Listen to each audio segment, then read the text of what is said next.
Ooh, we're trying something new. I hope the lighting is better. It's gloomy outside. Okay. Hey guys, what's up? It's Wednesday. So today on What's Up Wednesday, we're going to be talking about the creative process. The creative process is kind of a pain in the butt. It took me a long time to kind of figure out my creative process, and I feel like I'm still figuring it out. But it's something that we all have to go through in order to make things that we love and to do the things that we enjoy. Just sometimes it kind of sucks. So today I just kind of wanted to talk to you guys a little bit about my creative process and maybe give you guys some tips on how to find your creative process. It's important to note that there's a difference between the creative process that you need to do something for fun and then the creative process that you need for work. So if you do something that's creative and that's for work, then you literally have to figure out your creative process, because it's not just about, oh, whenever you feel like it, whenever you feel inspiration. It's you have a deadline and you have to finish by this deadline, and it doesn't matter if the inspiration is there or not, it has to get done. You have to make the inspiration come. I'm going to be talking specifically about finding your creative process for those of us that actually have to do this in a regular schedule. So it's important to figure out how you work creatively and what's the best way and the quickest way in order for you to get going. So moving on to some tips on how to find your creative process. Tip number one is to experiment.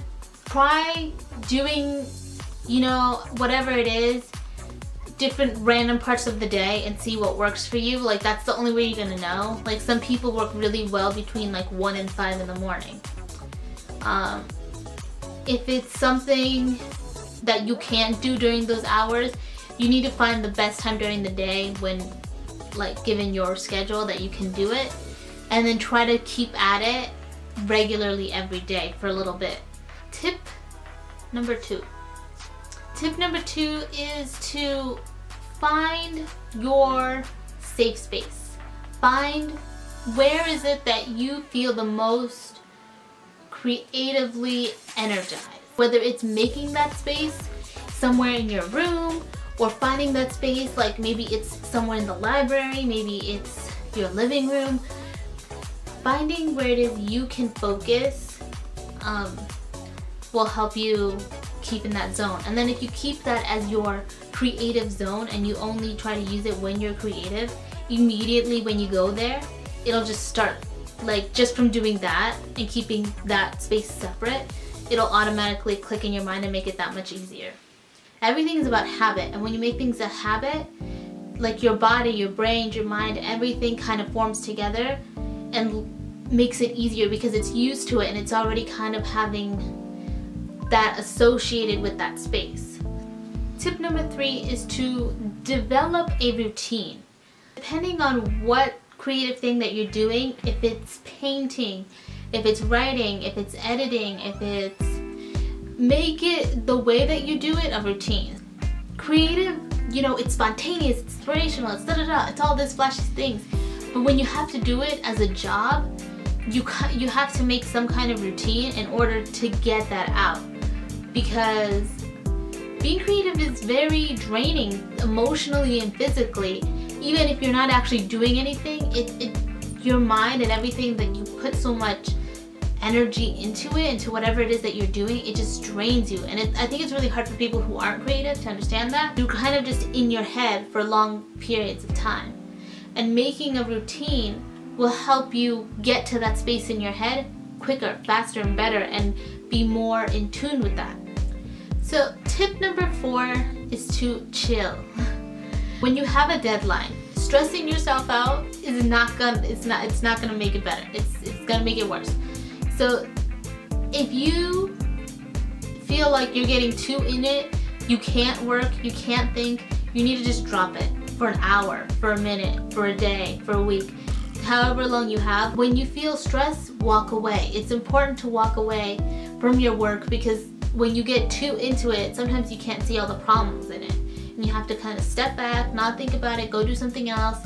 Go think about something else, go read a book, go do whatever to get your mind off it, and then come back with fresh eyes, fresh mind, and look at it, and then you'll be able to do so much more in 10 minutes after coming back, after not looking at it for a day, than if you spend that whole day just looking at it. Number 5, the final tip I have for you guys on finding your creative process is to believe in yourself.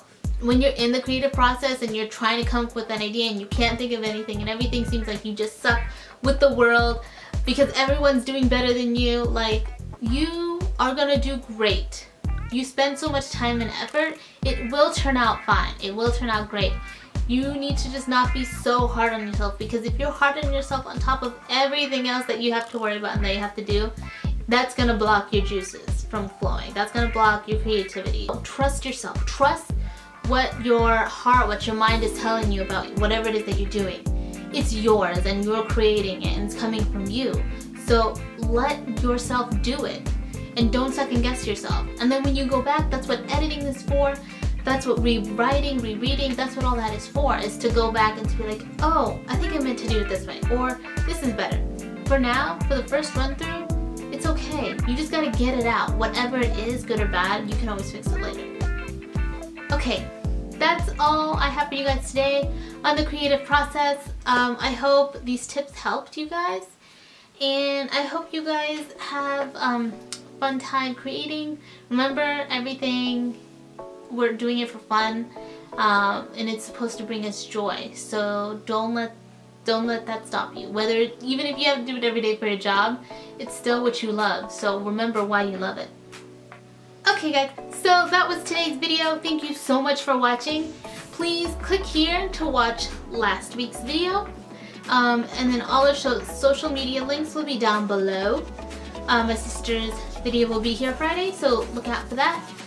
We will be, hopefully next week, we're gonna start the whole 3 days a week. I don't know, she's coming home this weekend, so hopefully we'll be able to like plan and do things.